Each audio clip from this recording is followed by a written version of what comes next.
सबसे पहले हम बात करेंगे बांके बिहारी की, यानी कि वृंदावन में बांके बिहारी मंदिर की, क्योंकि बांके बिहारी मंदिर कॉरिडोर बनने से यहां आने वाले श्रद्धालुओं को काफी राहत मिलने वाली है।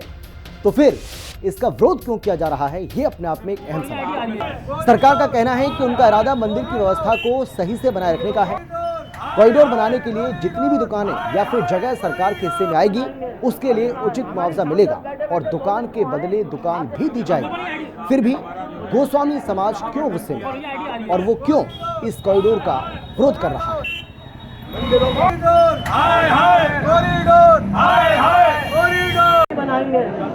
हमारी सांसद बैठे बैठे बोलने को आए। आपने हमारा जो है उत्साहवर्धन किया।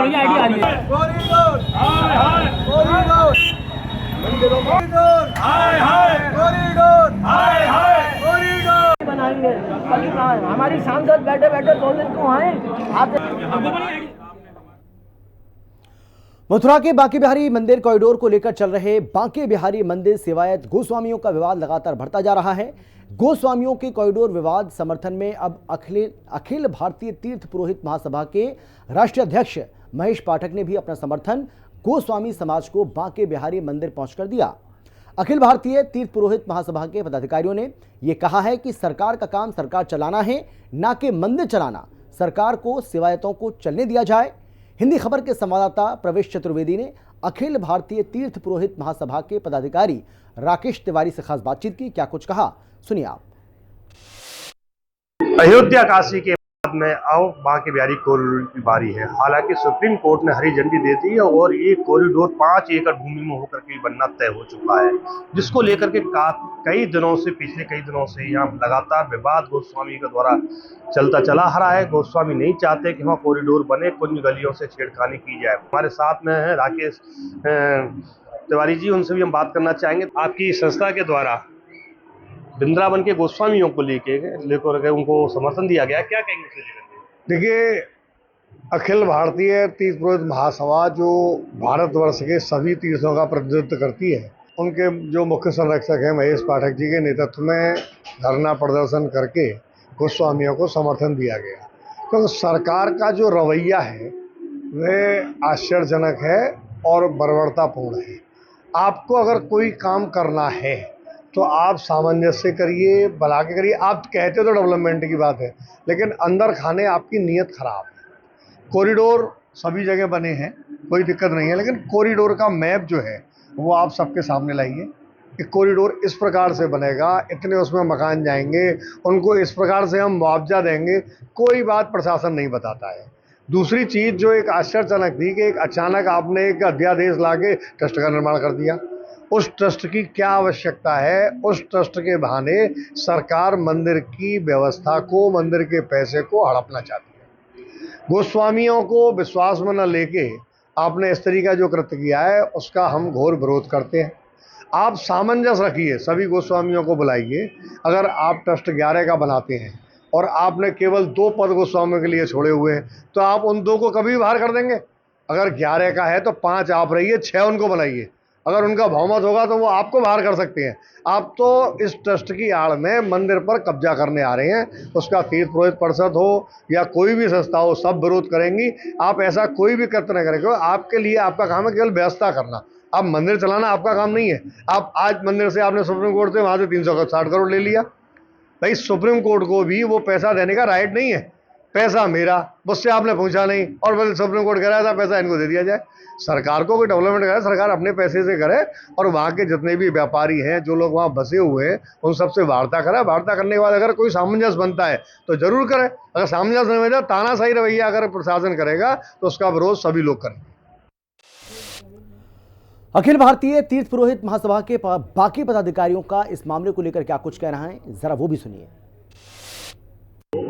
जो कॉरिडोर बनना तय हो गया है, हालांकि कॉरिडोर से देखा जाए तो जो श्रद्धालुओं की जिस तरीके से भीड़ देखी जाती है और जिनके साथ अव्यवस्था के साथ में श्रद्धालु जो दर्शन कर पाते हैं ठाकुर बांके बिहारी जी के, उनको कहीं ना कहीं सहूलियत मिलेगी। आपकी क्या राय है? नहीं, व्यवस्था थोड़ी है, पर एक कॉरिडोर जो बनना है सरकार का, वो सरकार को आपसी जो वहाँ दुकानदार हैं या उनको सबको विश्वास में लेके कि कितना उनका नुकसान होता है, कितनी उनकी भरपाई मिलेगी उनको, उस जनता जनार्दन को सबको साथ लेके फिर उस पर विचार विमर्श करना चाहिए। वहाँ पर जो हजारों प्रॉपर्टियाँ हैं, मकान हैं, दुकान हैं, वो सब आज के नहीं है, सैकड़ों साल पुराने हैं।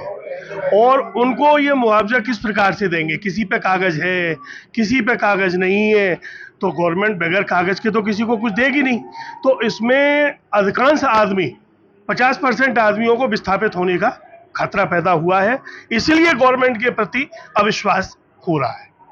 तो जैसा कि जो कुंज गलियां हैं, सरकार की मंशा है कि अगर वो चौड़ी हो जाएंगे तो जो श्रद्धालु हजारों लाखों श्रद्धालु जो वहाँ पहुँचते हैं, उनको वहाँ जो बांके बिहारी जी के मंदिर तक पहुँचने में और उनके दर्शन करने में एक सुगम होंगे और यात्रा भी कई तरह की उनकी सुगम हो जाएंगी। वहीं पर उनकी अगर सुरक्षा को लेकर बात की जाती है तो सुरक्षा भी कहीं ना कहीं उससे बढ़ती हुई नजर आती है। क्या कहेंगे आप उसको लेकर?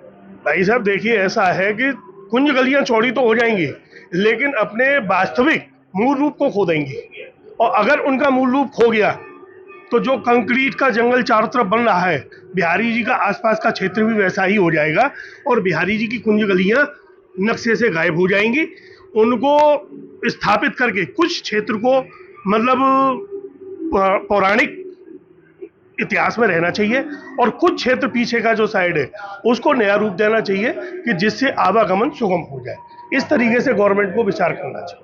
विकास होना चाहिए मथुरा में विकास के लिए भी बहुत सी जगह ऐसी हैं जो विकास से अनुविघ्न है, वहाँ पर विकास जरूर होना चाहिए। हाँ, कॉरिडोर बनना चाहिए, लेकिन किसी का घर तोड़कर अगर आप कॉरिडोर बनाएंगे तो मुझे नहीं लगता कि वो सही होगा।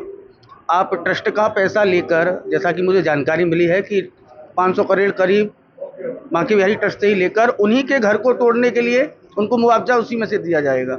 तो ये कहाँ का नियम है? कॉरिडोर, जैसा कि गोस्वामी समाज बता रहा है कि ये पौराणिक महत्व है, यहाँ की पूजा पद्धति है, उसको सरकार निवारण नहीं कर पाएगी। प्रवेश चतुर्वेदी, हिंदी खात, मथुरा। अब इस मामले को लेकर यूपी के डिप्टी सीएम ब्रजेश पाठक ने क्या कुछ कहा है, जरा वो भी सुनिए। गोस्वामी जी की मांग पत्र हमें मिला है और गोस्वामी जी की जो बिहारी जी की इच्छा है, गोस्वामी जी के मांग पत्र के अनुसार हम लोग काम करेंगे और किसी भी स्थिति में किसी का भी अहित नहीं होने दिया जाएगा। हमारी जिम्मेदारी है कि हम सबको साथ लेकर के चलेंगे और बिहारी जी की कृपा सब पर बरसे, ऐसे में प्रभु से प्रार्थना करता हूं। मथुरा वृंदावन का चतुर्मुखी विकास हो, ये पूरी दुनिया बहुत लंबे समय से रास्ता देख रही है और इसके साथ साथ जो हमारे गोस्वामी भाई बहन हैं उनकी भी कोई दिक्कत न हो, ये हम सब मिलकर के इसको कोई रास्ता निकाल करके तय करें। बांके बिहारी मंदिर कॉरिडोर को लेकर श्रद्धालु एक तरफ जहां खुश नजर आ रहे हैं और आने वाली सुख सुविधाओं के बारे में अपने विचार भी रख रहे हैं, साथ ही कॉरिडोर बनने का समर्थन भी कर रहे हैं। हमारे संवाददाता प्रवेश चतुर्वेदी ने कुछ श्रद्धालुओं से भी खास बातचीत की है, उन्होंने क्या कुछ कहा, सुनिए। कॉरिडोर जिनके लिए बनाया जा रहा है, यानी कि श्रद्धालुओं के लिए, दूर दराज से जो श्रद्धालु आते हैं उन्हीं की सुरक्षा को देखते हुए, उन्हीं की सुविधा को देखते हुए कॉरिडोर का निर्माण करने के लिए जा रही है सरकार। लेकिन अब जानकारी लेंगे हम कि जिस तरीके से कॉरिडोर बनने के लिए जा रहा है, कुछ हमारे साथ जो श्रद्धालु है हम उनसे भी बात करना चाहेंगे। कितनी पक्ष में है, बताइए आप कहाँ से आए हुए हैं? आप? मैं दिल्ली से आया हूँ।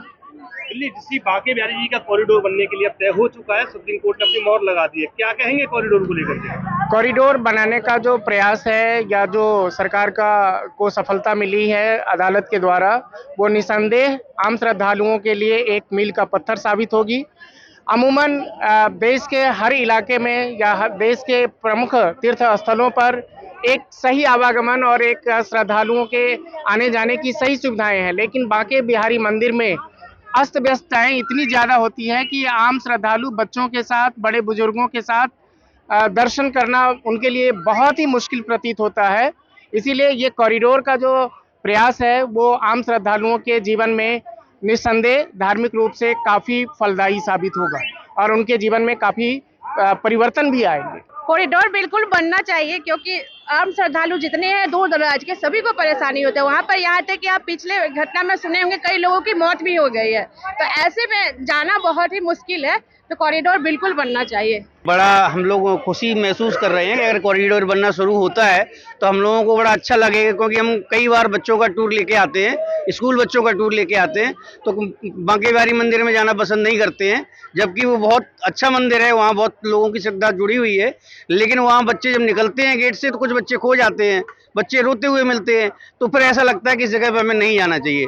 लेकिन लोगों की श्रद्धा जुड़ी हुई है, तो इसे देख के हमें लगता है कि उस जगह पे हम लोगों को जरूर जाना चाहिए। भीड़ को देखकर हम लोग उसको स्किप करना चाहते हैं। कॉरिडोर जरूर बनना चाहिए। जैसा कि हम बांके बिहारी मंदिर में गए थे और वहाँ की जो व्यवस्था थी वो इसी तरीके की थी कि कोई भी लाइन नहीं है, इतनी ज़्यादा भीड़ है, बच्चे और बुजुर्ग अगर साथ में है तो वो डेफिनेटली वो व्यक्ति उसके अंदर नहीं जाएगा, क्योंकि उसके साथ में दर्शन करना बहुत ज़्यादा दुर्लभ है।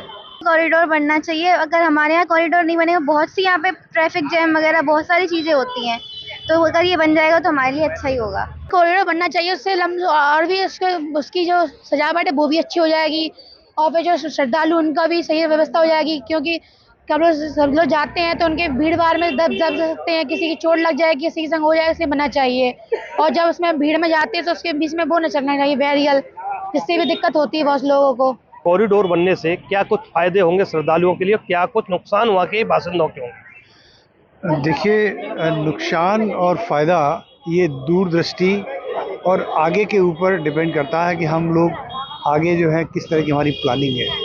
जहाँ तक लोग कहते हैं कि ये जो व्यवस्था है, ये हमारी कुंज गली, ये पुरानी द्वापर की बात थी, ठीक है, त्रेता की बात थी, लेकिन अभी जो है हम कौन सी सेंचुरी में घूम रहे हैं, कर रहे हैं, आगे बढ़ रहे हैं। हमें देश के लिए सोचना भी है, श्रद्धालु भी सोचना है। पहले जनसंख्या कितनी थी हमारे पास? बहुत कम थी।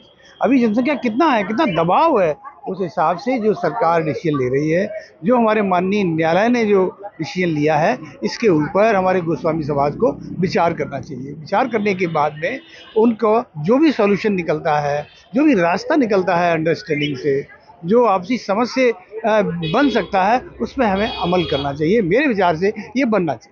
तो बिल्कुल जैसे कि देखा कि अधिकतर जो श्रद्धालु चाहते हैं कि कॉरिडोर बनना चाहिए। कॉरिडोर यदि अगर बनता है तो श्रद्धालुओं के जो आने वाले दूर दराज से श्रद्धालु अधिकतर जो ठाकुर बांके बिहारी जी के दर्शन करने से वंचित रह जाते, तो काफ़ी मशक्क़त उनको वहाँ पर करनी पड़ती थी।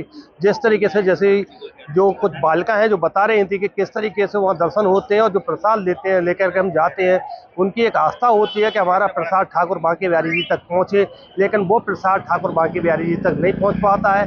काफ़ी भीड़ होती है, काफ़ी धक्के मुक्के लगते हैं। लेकिन अगर कॉरिडोर बनता है तो रास्ते चौड़े होंगे, जगह भी चौड़ी होगी, जो प्रांगण है ठाकुर बांके बिहारी जी मंदिर का वो भी चौड़ा होगा, और जो बांके बिहारी जी मंदिर जो श्रद्धालु दूर दराज से विश्व प्रसिद्ध ठाकुर बांके बिहारी जी के दर्शन करने आते हैं, उनको भी पूरी तरह से सहूलियत मिलेगी, सुख सुविधाएं मिलेंगी। लेकिन बड़ा सवाल यह है कि क्या बांके बिहारी मंदिर निजी संपत्ति नहीं है? गोस्वामियों का दावा है कि मंदिर उनकी संपत्ति है। रेवेन्यू डॉक्यूमेंट्स के मुताबिक ऐसा नहीं है। दस्तावेजों में जमीन गोविंद देव के नाम से दर्ज है। 100 दुकानों और 300 घरों का अधिग्रहण होना है। सरकार उचित मुआवजा देने की बात कर रही है। सरकार ये कह रही है कि जितने भी घरों को या दुकानों को अधिग्रहित किया जाएगा, जिनका अधिग्रहण होगा, उनको मुआवजा दिया जाएगा। लेकिन लोग इसके लिए तैयार नहीं, और किस तरीके से विरोध हो रहा है वो हमने यहाँ पर आपको दिखाया है। लेकिन बड़ा सवाल है कि आखिर इस कॉरिडोर का विरोध हो क्यों रहा है? वृंदावन के मूल स्वरूप से खिलवाड़ करने का आरोप लगाया जा रहा है। पुरानी कुंज गलियां नष्ट हो जाएंगी, ये भी दावा किया जा रहा है। इसके अलावा ये कहा जा रहा है कि वृंदावन की जो संस्कृति है वो संस्कृति भी खत्म हो जाएगी। दुकानों के हटने से इनकम पर असर पड़ेगा। मनमाने तरीके से दुकानों के टेंडर पास किए जाएंगे। तो देखिए, दुकानदारों के अपने तर्क हैं, यानी वहां पर जो लोग व्यवसाय करते हैं उनके अपने तर्क हैं, और उन्हीं तर्कों को आपको बता रहे हैं कि उनकी ओर से क्या कुछ दावा किया जा रहा है, उनकी ओर से इसे लेकर क्या कुछ कहा जा रहा है। कहा तो ये भी जा रहा है कि कॉरिडोर की ज़रूरत है। बहुत सारे लोगों को आपने ये भी सुना होगा कि वो कह रहे हैं कि हाँ भाई ठीक है, आप अगर कॉरिडोर बनाना चाहते हैं तो आप कॉरिडोर बनाइए, लेकिन कॉरिडोर बनाने का जो तरीका है उसको लेकर हमें आपत्ति है, वो तरीका हमें सही नहीं लग रहा है। तो सवाल यह है कि आखिर इस कॉरिडोर की ज़रूरत क्यों पड़ी, ये भी आपको हम बताएंगे। हाय हाय कॉरिडोर, हाय हाय कॉरिडोर बनाएंगे। हमारी सांसद बैठे बैठे बोल रहे क्यों आए आप? आपने हमारा जो है उत्साहवर्धन किया। कॉरिडोर, हाय हाय कॉरिडोर, कॉरिडोर, हाय हाय कॉरिडोर, हाय हाय कॉरिडोर बनाएंगे। और चलिए